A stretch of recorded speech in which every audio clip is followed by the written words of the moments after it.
ओम श्रीमद् भगवत गीता प्रथम अध्याय श्लोक 47 संपूर्ण सारांश संबंध। पूर्व श्लोक रे अर्जुन तांको जुक्ति गुड़िकर निर्णय शुणाई देले। तापरे अर्जुन कौन कले ताहा संजय निम्न श्लोक रे कहउछंती।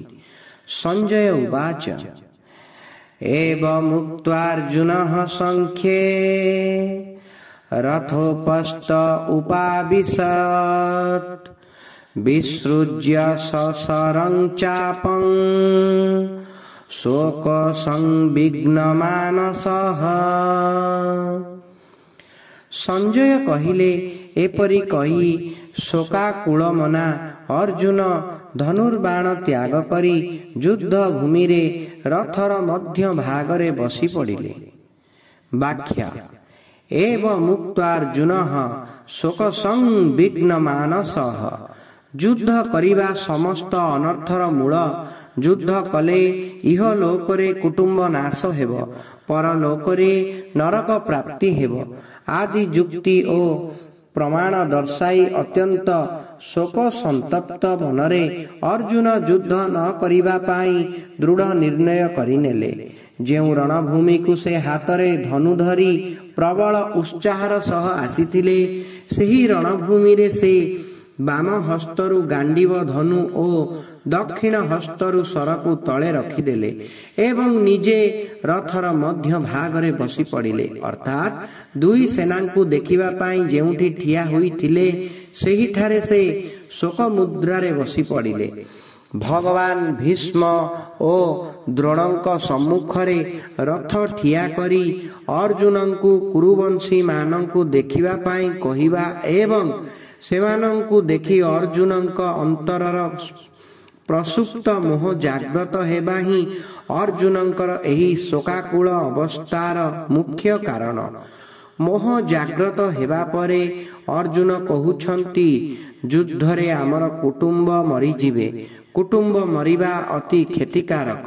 दुर्योधनादित लोभ हेतु एही क्षति प्रति दृष्टि देउनाहांती, किंतु युद्धरे केते जे अनर्थ परंपरा आरंभ हेब से दिगकु दृष्टि देई आमे एपरि पापरु निवृत्त हेबा उचित। आम्भे माने राज्य ओ सुख लोभरे कुल संहार करिबा पाई रणभूमि रे उपस्थित होई केते बड़ भूल करिछु। एणु युद्ध पाई अनुच्छुक ओ शस्त्र रहित मते जदि सम्मुखस्थ योद्धा माने मारि दियंती मो पाई ताहा हितकर हेब।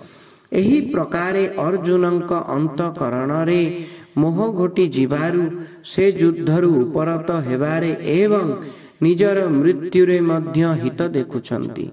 शेषरे से मोह जोगु धनुर्बाण त्याग करी विषाद मग्न होई बसी पड़ुछंती। मोहर एते महिमा जे जेउ अर्जुन धनु उठाई युद्ध पाई प्रस्तुत हेउथिले सेही अर्जुन धनुकु तले थोई देई शोकरे अत्यंत व्याकुल हेउछंती। ओम तत्सिद् श्रीमद् भगवत गीता सुपनिषु ब्रह्म विद्यायां योगशास्त्रे श्री कृष्णार्जुन संवादे विषाद जोग नाम प्रथम अध्याय। एही प्रकारे ओम तत्सत एही भगवान नामन उच्चारण पूर्वक ब्रह्म विद्या और योग शास्त्रमय श्रीमद् भगवद गीता उपनिषद रूपक श्री कृष्णार्जुन संवाद रे अर्जुन विषाद योग नामक प्रथम अध्याय पूर्ण हेला।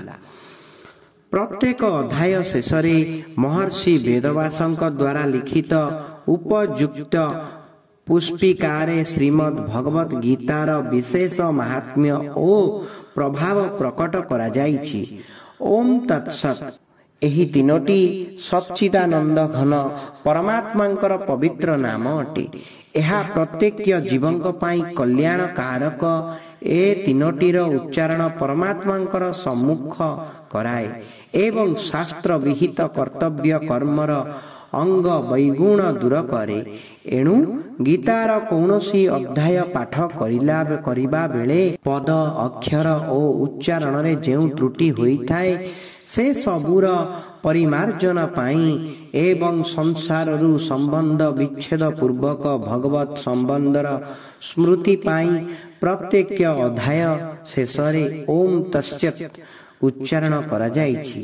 महर्षि वेदव्यास अध्याय शेषरे ओम उच्चारण करिबार तात्पर्य हेला मो रचनार अंग वैगुण दूर हेउ। तत् उच्चारणर तात्पर्य हेला मो रचना भगवत प्रीत्यर्थ हेउ एवं सत् उच्चारणर तात्पर्य हेला मो रचना सत् अर्थात अविनाशी फलदायक हेउ इति केवल मोर एतिकी प्रयोजन। एहा व्यतीत मोर अन्य कौनसी व्यक्तिगत प्रयोजन नाही।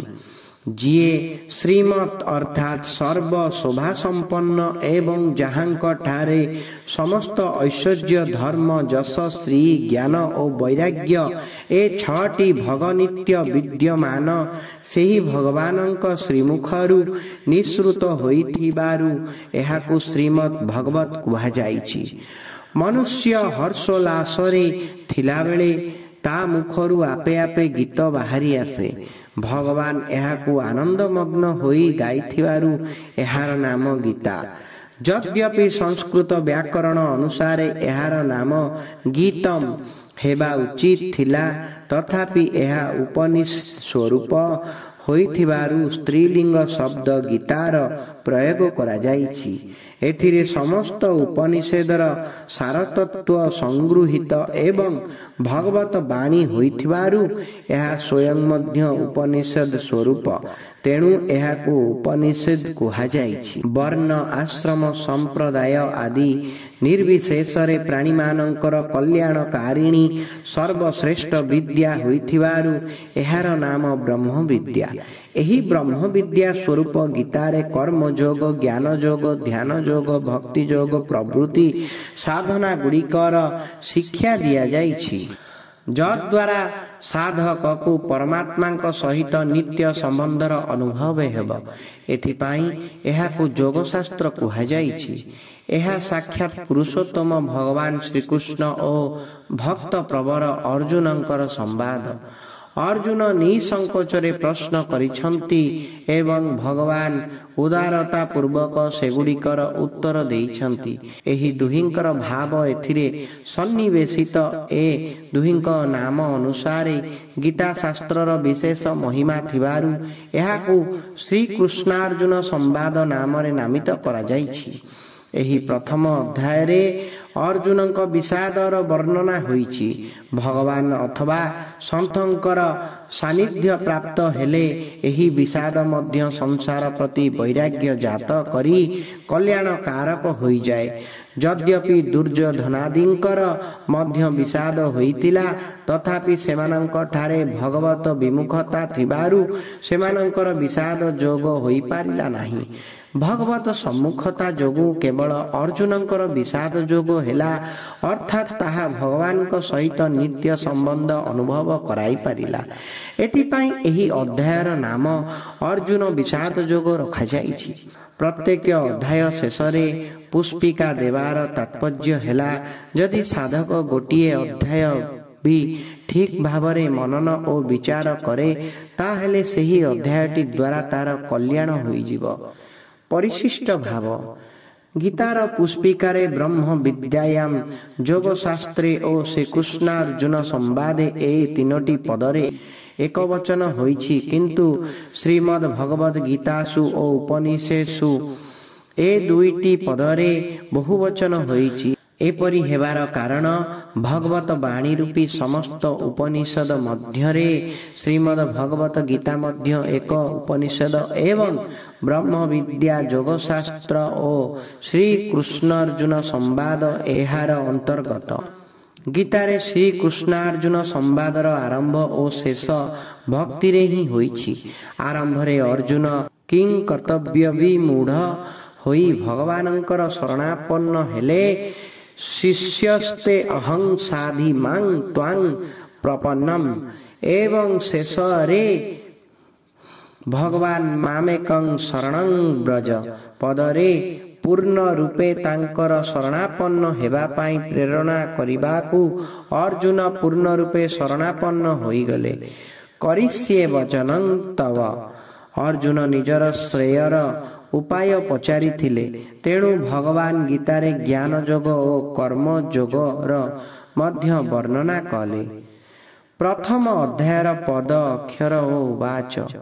ଏହି ଅଧ୍ୟାୟର ଅଥ ପ୍ରଥମ ଅଧ୍ୟାୟରେ ତିନୋଟି ଧୃତରାଷ୍ଟ୍ର ଉବାଚ, ସଞ୍ଜୟ ଉବାଚ ଆଦି ପଦମାନଙ୍କର 12ଟି ଶ୍ଲୋକମାନଙ୍କରେ 558ଟି ଏବଂ ପୁଷ୍ପିକାରେ 13ଟି ପଦ ରହିଛି।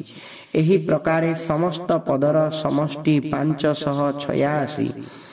ଏହି ଅଧ୍ୟାୟର ଅଥ ପ୍ରଥମ ଅଧ୍ୟାୟରେ 7ଟି ଧୃତରାଷ୍ଟ୍ର ଉବାଚ, ସଞ୍ଜୟ ଉବାଚ ଆଦି ପଦମାନଙ୍କରେ 37ଟି ଶ୍ଲୋକମାନଙ୍କରେ 1504ଟି ଏବଂ ପୁଷ୍ପିକାରେ 48ଟି ଅକ୍ଷର ରହିଛି।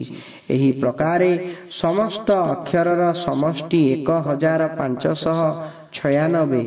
ଏହି ଅଧ୍ୟାୟର ସମସ୍ତ ଶ୍ଲୋକ 32 ଅକ୍ଷର ବିଶିଷ୍ଟ। ଏହି ଅଧ୍ୟାୟରେ 6ଟି ଉବାଚ ରହିଛି।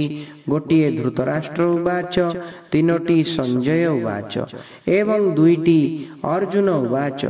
ପ୍ରଥମ ଅଧ୍ୟାୟରେ ପ୍ରଯୁକ୍ତ ଛନ୍ଦ। ଏହି ଅଧ୍ୟାୟର 47ଟି ଶ୍ଲୋକ ମଧ୍ୟରୁ ପଞ୍ଚମ ଓ 33 ଶ୍ଲୋକର ପ୍ରଥମ ଚରଣରେ ଓ 43 ଶ୍ଲୋକର ତୃତୀୟ ଚରଣରେ ରଗଣ ପ୍ରଯୁକ୍ତ ହୋଇଥିବାରୁ ର ବିପୁଳା ଏବଂ 25 ଶ୍ଲୋକର ପ୍ରଥମ ଚରଣରେ ଓ 9ମ ଶ୍ଲୋକର ତୃତୀୟ ଚରଣରେ ନଗଣ ପ୍ରଯୁକ୍ତ ହୋଇଥିବାରୁ ନ ବିପୁଳା ସଂଜ୍ଞା ବିଶିଷ୍ଟ ଛନ୍ଦ ରହିଛି।